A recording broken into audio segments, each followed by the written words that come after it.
Those are criminal leaks. The leaks are absolutely real. The news is fake. Fake media. The failing New York Times. Fake news. Very fake news. They should be ashamed of themselves. Impartial, free and fair. Yeah, sure. Mr. President. Just like CNN. Watch how friendly he is. Go ahead. Not a simple question. Not a fair question. Okay, sit down. I understand the rest of your question. The tone is such hatred. Poison. That's what it is.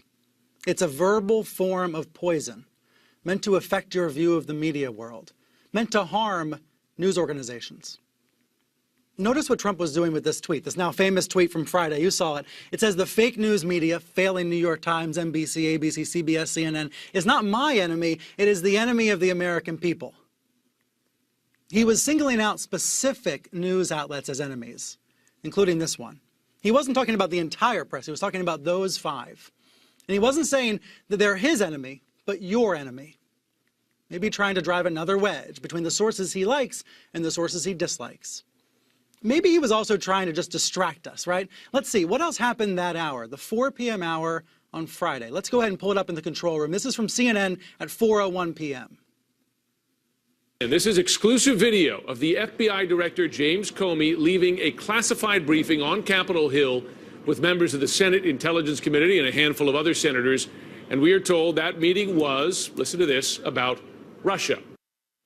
What was said in that meeting remains a mystery 2 days later, but reporters are trying to figure it out. Some folks in the media say Trump's huffing and puffing about the press is just a petty distraction, that we should focus more on covering his actions, what he does, and not what he says. And it's true that his actions are the most important thing, but some of his actions are about the media. Appointing aides who condemn the press, holding news conferences to complain about the coverage for an hour and 15 minutes, and carefully composing tweets in response to what he sees on TV. Those are his actions. These actions and these words matter. His words inspire many people, but they instill fear in many others. His words are what won him the election. Words like crooked and build a wall. Now his words like fake news are part of a never-ending campaign.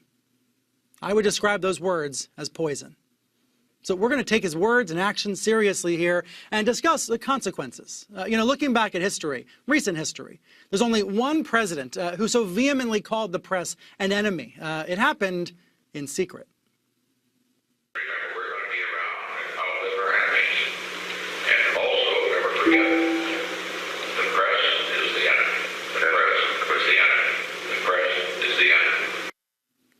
A number of veteran journalists have told me they see parallels to Richard Nixon right now. So we have an all-star panel here. To help break this down, we're going to bring in all these voices in just a few minutes.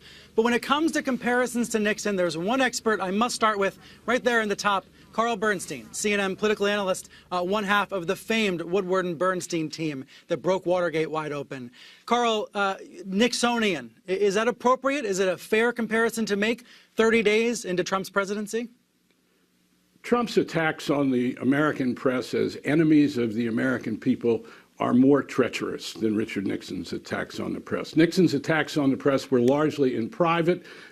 There's a history of what enemy of the people that phrase means as used by dictators and authoritarians, including Stalin, including Hitler, and I'm not about to say anything about comparing Hitler and Trump, but it's a demagogue's statement. And we live in a time now when there is no civic consensus in this country, like there was at the time of Watergate, about acceptable presidential conduct.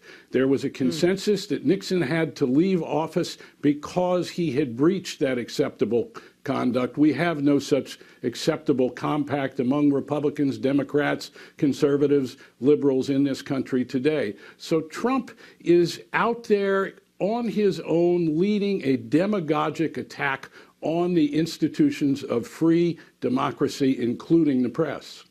Do you have the sense that it's working? Because one reaction would be, these are just words. These are just words. He's not taking actions. He's not threatening news outlets, trying to shut places down, filing lawsuits and things like that. Does it working that his anti-press attacks are actually having an impact? I think it's working in the sense of playing to his base and further dividing the country. Is it working in terms of also scaring the hell out of a lot of Republicans on Capitol Hill who think that he is out off on a ride that is dangerous to American democracy? And are they quaking, many of them, without speaking out? Yes. We are into terrible authoritarian tendencies that we are seeing in the new president of the United States. We've never seen in an American president such open authoritarian moves and rhetoric. This is a terrible time we're living in. And the press, look, when the press was reporting on Hillary Clinton's server and the Clinton Foundation, the same people who he's now calling enemies of the American people, Donald Trump thought we were patriots. So the hypocrisy of this, aside from the lies that underlie the president's words, we are doing our job. That is what we're there to do. We need to find out all of what this president is doing, what his administration is doing, nothing more, nothing less. And that's what we're doing. We are not enemies of the American people. In fact, we're the last resort of the American people to a dictatorial and authoritarian inclined president. Strong language from you, Carl. Let me bring in some other voices to see their perspective on this. Selena Zito, a columnist for the Washington Examiner and a CNN contributor, and political analyst Jeff Greenfield, both joining me now. Jeff, your impression here. Carl is using words like authoritarian. Would you agree with that characterization?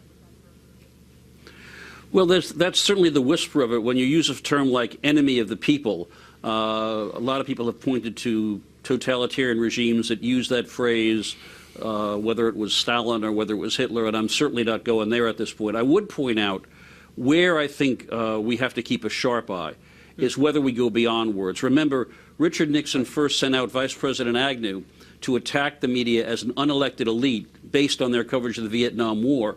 And more seriously, there were plans in the second term to use the government's power to do things like take television stations away from companies that own newspapers and challenge licenses.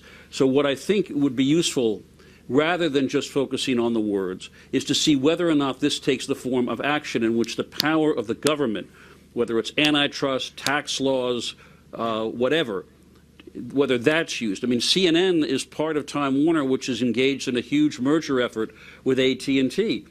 Does the government oppose that on what might ostensibly be sound antitrust grounds, but are really doing it to punish Time Warner and CNN? That's the sort of thing I would like to keep an eye on.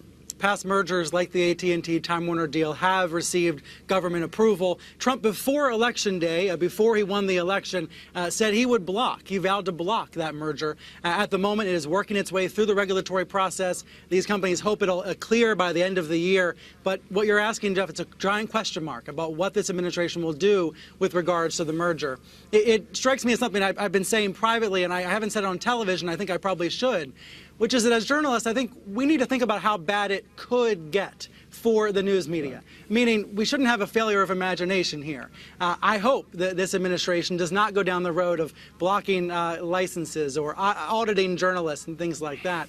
But we need to know what's possible and imagine what's possible and prepare for it. And certainly media lawyers are doing that. Selena, let me bring you into this conversation. You were writing on Friday about Trump's enemies tweet. I want to make sure we're not going overboard, overreacting to what the president's posting on Twitter. So how did you interpret it? Well, I think we have two things going on. To Carl's point about is it penetrating into the American public, I can remember in Ambridge, in my own backyard in Pennsylvania, covering a Trump event. And I was on the phone with my editor, and a woman, elderly woman, she later told me she was 74, said, "Do you work for CNN?" And I said, "No, at the time I didn't." And she said, "Oh, well, that's good, because if you did, I would spit on you." I was like, what? You know, so that is penetrating into the American public because she believed that we were unfair and that we were deliberately trying to hurt her candidate.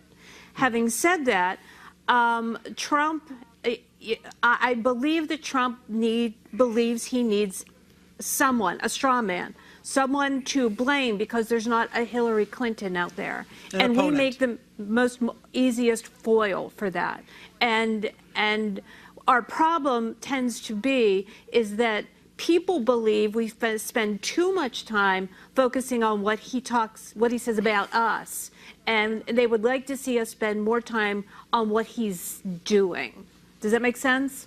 It does. I would argue that some of his actions, what he's doing, is attacking the media. Well, that's true. It's more than attacking. Go ahead, and then I'll make my point. Well, I mean, we're caught in a really bad position as in the way that I see it. We are not the enemies. We work very hard to bring the truth to the people. The people need a free press. It's a vibrant part of a democracy. Carl? Look, Trump is an enemy of the truth. That is what we know from his presidency thus far. He's not interested in the truth. He's not interested in the best obtainable version of the truth, which is what real journalism and reporting is. He's not interested in a fact-based debate.